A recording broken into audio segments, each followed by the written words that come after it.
welcome back to my channel. My name is Abra and I post home decor videos here on YouTube every week. This week is part 2 of my studio apartment ideas video. In part 1 we discussed a lot of tips that I had for someone who is either moving into their first apartment or wants to change what is in their current apartment. This is the second part where I give you all of my final tips. If you like this video, then please subscribe to my channel and share it with anyone you think would like it. Alright, let's start.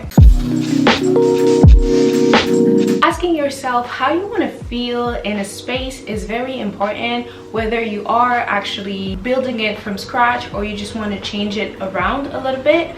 The way I do that is pretty simple. I've mentioned previously my app Evernote, where I go on and I sort of make lists. So if I am to build a new space, I definitely like to go either on Evernote or just take a good old pen and paper and just, put down everything that I want my space to feel like. Once I have the answer, then I start building around this space. For instance, in my bedroom, I knew for a fact that I wanted a space that was peaceful, that was also very relaxing and pretty minimalist. And once I knew that, it was really easy then for me to actually build that space. First of all, in my bedroom, there is a lot of white. The walls are white. I have linen that is white as well. And the furniture is white. That is because I like to not be too stimulated in my bedroom with colors that are maybe a little more bright. I also made sure that the art in my bedroom is very intentional. It's about balance, but it's also very soothing when I look at it. The lighting as well is very minimal. I have a lamp. I also like to use candles. Plus, my bed is a huge part of my bedroom. That is because, like I said, the emphasis was on relaxing, so I made sure to make it the focal point in my bedroom. Something that I'm still pretty new at is this idea of investing in home decor pieces, and this simply means that instead of impulse buying a lot, which is what I did for a really long time, waiting until you know for a fact that you really like this item and it's going to be something that you use for a really long time is, I think, for me, a better way to proceed. Investing is also sort of going away from like more traditional and mainstream brands and venturing into brands that are less known. I find that Instagram is actually a pretty good place to find all of these brands. Usually by scrolling through my feed, I do find brands that I didn't know that people tag, and actually this is how I got to know a brand called Good Kind Work. It's a brand based out of California, I believe, and they make mugs and cups and plates out of stoneware. So I saw this brand and I really fell in love with what they had on the website. But like I said, it's based out of California. The prices obviously included the price for the item and the shipping fees. First I was like, okay, well, maybe I can go on Etsy and find something that I love and that is maybe similar to this. And what happened was, like, I would go on Etsy, find really beautiful mugs, but none of them really called me.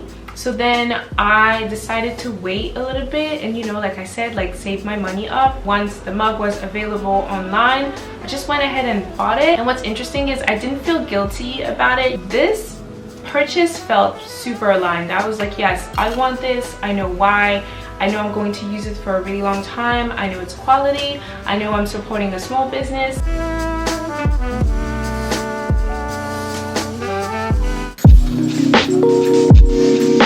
A small tip that actually ends up having quite an impact on how you build your space is mixing the texture. Maybe you have a color palette. Sometimes to build that, you're gonna go with similar colors or sometimes bold colors. Whatever it is, thinking about having different texture in a space is actually gonna help. In my entryway, I actually have different colors, even though I would say maybe it's a lot of brown and blacks. But the way I made it interesting is by having different texture. I made my own candle holders with clay and they're black. The texture of clay is very different from the frame that is made of wood, and even inside the frame I actually made my own painting, which obviously also adds a different type of texture. Then we have the wood bench on top of which is the frame. It's wood, but it's a different type of wood. That I think kind of adds to the space. If you are looking to create your space, think about that. Think about adding texture that are different, even if you want the same color. I definitely fall prey sometimes to this idea of, you know, wanting a space to be finished, wanting my apartment to look a certain way, and I think it's good to always remember that you don't have to do everything at once. Sometimes the ideas come with time. Sometimes you actually don't have the time to do what it is you want to do in your apartment. And actually, full disclosure, my apartment changed a lot when I started this YouTube channel, because I feel like a lot of ideas that I had, like for instance creating a separation, I literally thought about it from the moment I moved into my apartment. It took me a while to actually get around to doing it. Even though I love the separation, I'm also aware that, you know, I did it when it felt right.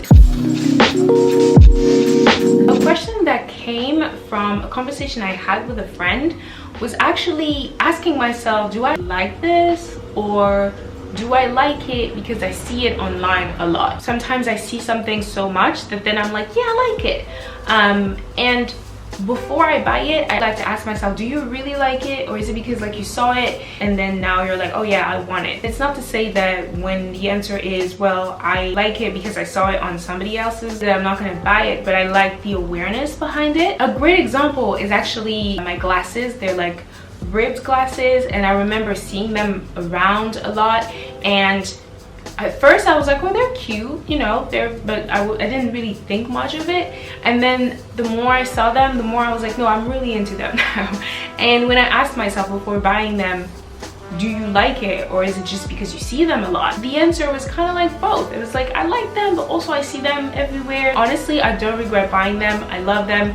I did end up breaking two because they're super fragile, but I love them so much that I'm probably gonna buy another set.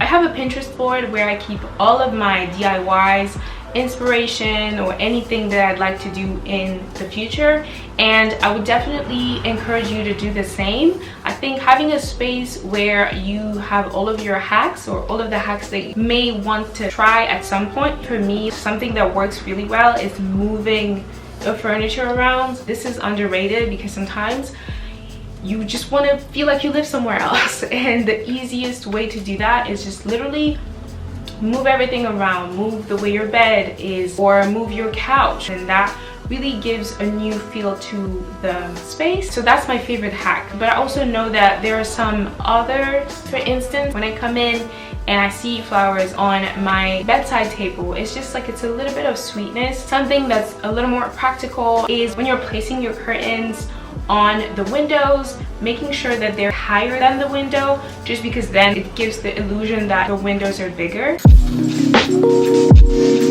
When you use what you already have, well, one, it's a way to make sure that you don't spend that much money, and B, once again, it's like related to this idea that you don't always have to buy something to get a new feeling. Buying vintage is also obviously really good. If you buy vintage, it's gonna be great because sustainability, and also you might buy things that are less expensive. I know for me, I have a mirror that I've had for a couple of years. It used to be in my parents' home, and I took it with me when I moved to Paris. Usually it ends up on my vanity table a lot, and honestly, I don't think I would even call it my vanity table if it wasn't for the mirror there. Finally, I think it's important to really have fun with your new space. The idea is sort of go with your intuition and what you want a space to be or feel like. My space has been transformed a lot lately, and I love it because it was a fun experience. Well, that is it for today, everyone. Thank you so much for watching this video. I hope you enjoyed it. Let me know in the comments down below if you do have any tips that you would like to share, and I hope this is helpful. Again, whether you are moving in a new space and you're looking for studio apartment ideas, or if you are in your space and you're looking to give it a new feel, I hope this video is helpful for you. If you enjoyed this video, then please like it, subscribe to my channel, and share it with anyone you think would like it. All right, have a good day, and I will see you next week. Bye.